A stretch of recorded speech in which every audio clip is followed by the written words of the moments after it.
क्या आप भी अपने जीवन में उत्तर ढूंढ रहे हैं? क्या मन बेचैन है? राहें उलझी हुई लगती हैं? नमस्ते आत्माओं, मैं उषा। आपका स्वागत है द ग्रेट बियॉन्ड टैरो 555 में। मैं आपके लिए लेकर आई हूँ जीवन को संतुलित और शांति की ओर ले जाने वाली दिव्य सेवाएं।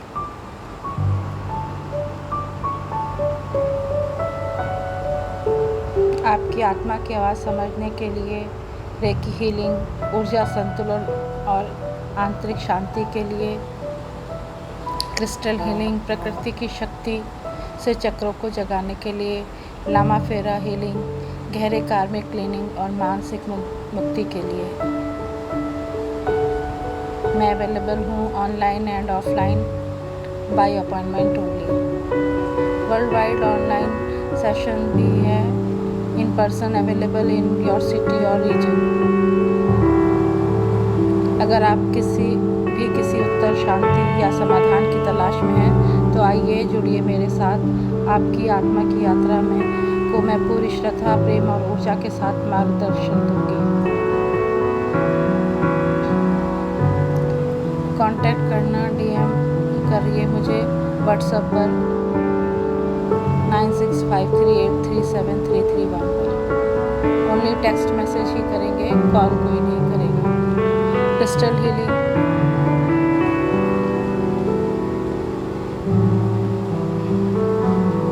इंस्टाग्राम के लिए है @TGBT777, यूट्यूब में है द ग्रेट बियॉन्ड टैरो 555। आपकी ऊर्जा, आपकी यात्रा, मेरी सेवा, प्रेम और प्रकाश के साथ, लव एंड लाइट के साथ। ओम शांति। हमारा शरीर ईश्वर की सर्वोच्च कलाकृति है, जो जटिल है पर गम्य है। योगी जन ही इस शरीर की मूल भावना एवं मूल रहस्य को समझने में समर्थ हैं और वे ही देह स्थित चक्रों एवं रहस्यों को समझ सके हैं।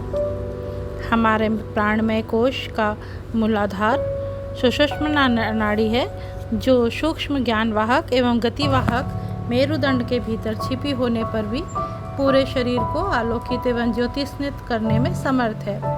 जहाँ जहाँ भी यह नाड़ी गुच्छों के रूप में बनती है, वह चक्र रूप में दिखाई देती है।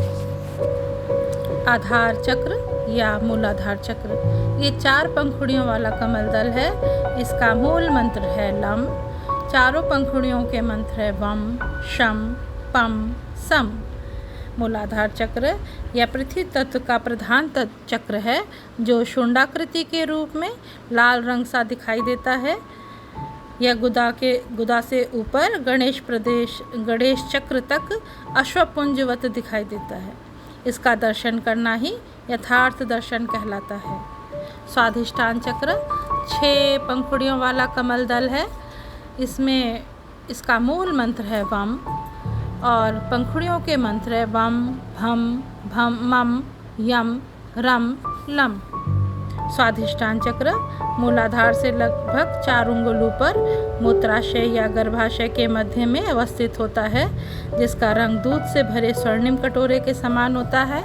अभ्यास के बाद इसमें से जो भाष्प निकलती है वह मन और प्राणों को पूर्णतः तृप्ति देने में सहायक है। इसके दर्शन से ब्रह्मचर्य स्थिर और दृढ़ बनता है। मणिपुर चक्र 10 कमल दल वाला कमल है। इसके मूल में है रम मंत्र और पंखुड़ियों के मंत्र है डम, टम, ढम, डम, तम, यम, दम, धम, नम, पम, हम। मणिपुर चक्र, कुछ साधक इसे नाभि चक्र भी कहते हैं। मेरुदंड के सामने नाभि प्रदेश में यह अवस्थित है। नाभि एक ऐसा केंद्रीय स्थान है जहाँ से हजारों नाड़ियाँ चातुर्दिक निकलती हैं और हजारों ही नाड़ियाँ यहाँ आकर समाहित होती हैं, जिससे नाड़ियों का एक चक्र सा बन जाता है। जो कि रश्मियाँ निकलती हैं, इसमें से निकलते हुए सूर्य के समान प्रतीत होती हैं, उगते हुए सूर्य की जैसे प्रतीत होती हैं। इसका स्वरूप अग्निवत होता है। गर्भस्थ बालक को प्राणोष्मा यहीं से प्राप्त होती है। यहाँ पर ध्यान केंद्रित करने से एक दिव्याभा दिखाई देती है। जिससे शरीर का अंतरंग पूरी तरह से ज्योतिस्नित हो जाता है। इसके अभ्यास से ही अंतश्चेतना का उद्बोधन और में पूरी सहायता प्राप्त होती है। मणिपुर चक्र ये 10 कमल दल वाला चक्र है। इसके मूल में है रम मंत्र। इसके पंखुड़ियों के मंत्र हैं ढम डम डम तम यम दम धम नम पम फम। अनाहत चक्र इसके 12 पंखुड़ियों वाला कमल दल है। इसके मूल में मंत्र है यम और इसके पंखुड़ियों के मंत्र है कम खम गम घम डम चम छम जम झम यम टम टम। अनाहत चक्र योगी जन इसे हथ चक्र भी कहते हैं। छाती के दोनों फुसफुसों के मध्य इसकी अवस्थिति होती है। यह कनिष्ठिका के अग्रपौर के सदृश अंगूरवत होता है। जीवात्मा का निवास इसी चक्र में माना गया है। साधक जब इसमें प्रवेश करता है तो साक्षात ब्रह्म के दर्शन हो जाते हैं और वह एक अनिर्वचनीय आनंद में खो जाता है। विशुद्धि चक्र 16 पंखुड़ियों वाला कमल दल है। इसके मूल में है हम मंत्र और इसकी पंखुड़ियों के मंत्र है अ आ ई उ रे लिल रिल लल ए ऐ ओ औ अंग अह। विशुद्ध चक्र यह चक्र हृदय के ऊपर कंठ प्रदेश में स्थित होता है। इसे कमलवत 16 दल होते हैं।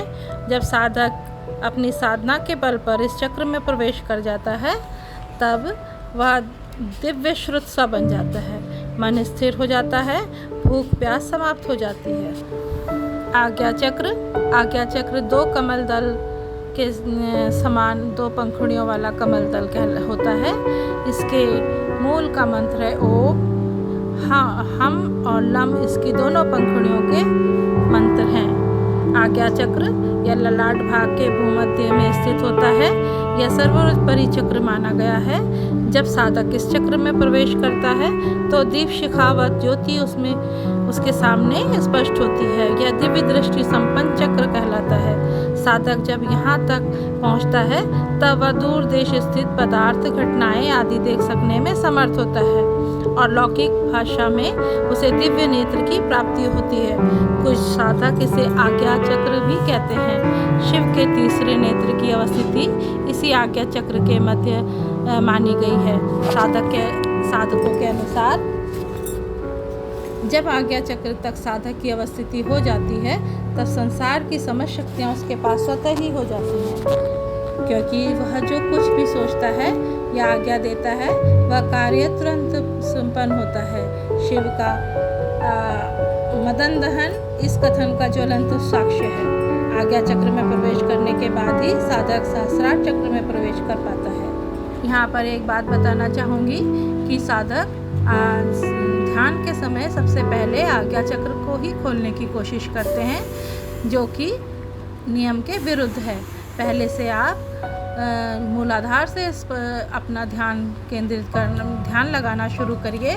उसके बाद ही आप धीरे धीरे अपनी चेतना को ऊपर बढ़ाते हुए अपने चक्रों को खोलते हुए ऊपर की तरफ जाइए, नहीं तो ये आपको अस्वस्थ कर देगा। ये ऐसी क्रिया आपको अस्वस्थ भी कर सकती है। आज्ञा चक्र में कबीर ने कहा है अष्टचक्र नवद्वारा के कथन से ही ये अष्टचक्र है, जिन्हें साधक जब इसको साध लेते हैं तो ब्रह्मत्व को प्राप्त करने में समर्थ हो जाते हैं। सहस्रार चक्र ये साधक लोग इसे ब्रह्मरंध्र भी कहते हैं। यह भ्रुकुटी से लगभग 3 इंच ऊपर सिर के मध्य में ज्योतिर्पिंड के समान होता है। यह ज्योतिर्पिंड हजारों किरणों से ज्योति दिखाई देता है, इसीलिए इसे सहस्रार चक्र कहा जाता है। जो योगी या साधक सहस्रार चक्र भेदन कर लेता है वह लौकिक कार्यों में ऊपर उठ जाता है। भूख प्यास रोग शोक जरा मरण का भय उसे नहीं व्यापता। वह अष्ट सिद्धियों नवनिधियों का स्वामी होते हुए ब्रह्मत्व को प्राप्त हो जाता है। योग गुरु के सानिध्य में कोई भी दृढ़ निश्चित साधक धीरे धीरे अभ्यास करता हुआ सुषुम्ना को जागृत कर कुंडलिनी जागरण में समर्थ हो सकता है और फिर चक्र भेदन के बाद विशिष्ट योगी या साधक बन सकता है। परंतु इस प्रकार की साधना में पूर्व कुछ विशिष्ट नियमों के पालन उसे दृढ़तापूर्वक करना है, जिससे कि वह अपने उद्देश्य में सफलता पा सके। यद्यपि यह नियम सुनने में अत्यंत सामान्य से लगते हैं, परंतु साधक जब इसका पालन करने लगता है तब कई कठिनाइयों का अनुभव होती है। अतः साधक को सफलता पाने के लिए कुछ नियमों का रजोगुण, तमोगुण और रजस गुण, तमस को त्याग कर रजस को अपनाना पड़ता है। इन नियमों का पालन भी करना चाहिए। कुछ नियम होते हैं यम, नियम, आसन, प्राणायाम, प्रत्याहार, धारणा, ध्यान, समाधि। तो फिर आपको इसके लिए ऐसे ही मेडिटेशन लेकर मैं आगे के चक्रों के एक चक्रों के मेडिटेशन लेकर आऊँगी। अगर आप लोग इसमें